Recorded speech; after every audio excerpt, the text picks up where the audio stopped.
یا ایھا الذین آمنوا اتقوا اللہ حق تقاته صدق اللہ العظیم۔ اے ایمان والو، اللہ سے ڈرو جیسا کہ اس سے ڈرنے کا حق۔ پھر دوسرے مقام پر ارشاد فرمایا فاتقوا اللہ ما استطعتم، تم اللہ سے ڈرو جتنی تم طاقت رکھتے ہو۔ پھر ایک اور مقام پر ارشاد فرمایا یا ایھا الذین آمنوا اتقوا اللہ ولتنظر نفس ما قدمت، اے ایمان والو اللہ سے ڈرو اس بارے میں جو کچھ تم نے اپنی زندگی میں کما کر آگے بھیج دیا، اس معاملے میں اللہ سے ڈرو۔ عزیزان گرامی قدر، بندے کو اللہ رب العالمین نے ایک راستہ دیا، اس راستے کا نام ہے تقویٰ۔ ہر وہ کام جو رضائے الہی کے لیے ہو اور اس کام کو کرنے کے لیے تو نے جو طریقہ اپنایا ہے، جو تو نے طرز اپنایا ہے، جو تو نے راستہ اختیار کیا ہے، اسے تقویٰ کہتے ہیں۔ یعنی اللہ رب العالمین کے احکامات کی پیروی کرنا، اس کی منع کی ہوئی چیزوں سے دور رہنا، اس کا نام تقویٰ ہے، پرہیزگاری ہے۔ یعنی ہر وقت اللہ رب العالمین کی یاد میں رہنا،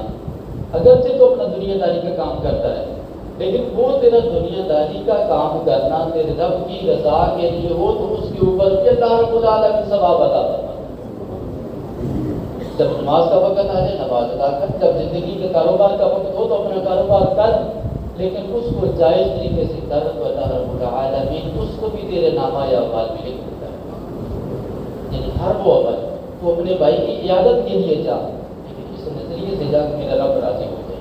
اس نظریے سے نہ جا کہ میری برادری راضی ہو جائے، میرا رشتہ دار راضی ہو جائے۔ جب تو اللہ رب العالمین کی رضا کے لیے جائے گا تو وہ تقوی میں شمار ہوگا، پرہیزگاری میں شمار ہوگا، اس کا بھی ثواب تجھے ملے گا۔ جب تو کسی کے جنازے پر جائے گا تو اس نظریے سے جائے گا، اس سوچ سے جائے گا کہ یہ مسلمان ہے، کلمہ پڑھنے والا ہے، میرا رشتہ دار بعد میں ہے، مسلمان پہلے ہے، کلمہ پڑھنے والا پہلے ہے، تو اللہ رب العالمین اس کے اوپر بھی ثواب عطا فرمائے۔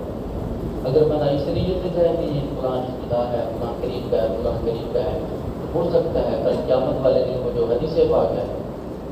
کہ تیری نیکیاں تیرے منہ کے اوپر بانٹ دیں۔ قرآن پڑھنے والا بڑی خوبصورت آواز کے ساتھ دنیا میں قرآن پڑھتا تھا، لیکن اللہ رب العالمین قیامت کے دن فرمائے گا تو جھوٹا ہے، تو نے قرآن اس وجہ سے خوبصورت کر کے پڑھا کہ لوگ تجھے قاری کریں، لوگوں نے تجھے قاری کہہ دیا، وہ جب تجھے دنیا میں مل گیا آج بھی جھوٹ بول رہا ہے۔ حج کرنے والا حج کر کے آیا ہے، یا رب العالمین میں نے حج کیا تھا، لیکن رب العالمین فرمایا کہ تو جھوٹا ہے، تو نے حج اس وجہ سے کیا تھا کہ لوگ تجھے حاجی کہہ رہے، وہ دنیا میں لوگوں نے تجھے حاجی کہہ دیا ہے، وہ جب تجھے دنیا میں مل گیا ہے، آج میری بارگاہ میں آ گیا ہے، تجھے خلافے کے لیے عمل کرتا تھا، آج تو میری نظر سے حقارت کی نظر سے دیکھا جا رہا ہے۔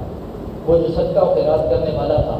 لوگ تجھے کہیں گے کہ یہ بڑا سخی ہے، بڑا سخی ہے، لوگوں نے تجھے دنیا میں سخی کہہ دیا تھا،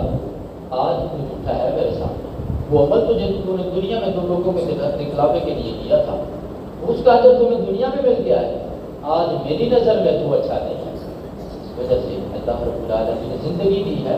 تو ہر کام کوشش کرے، بندہ انسان ہے، غلطی ہو جاتی ہے، خطا ہو جاتی ہے، لیکن کوشش کر کے ہر کام رضائے الہی کے لیے اللہ رب العالمین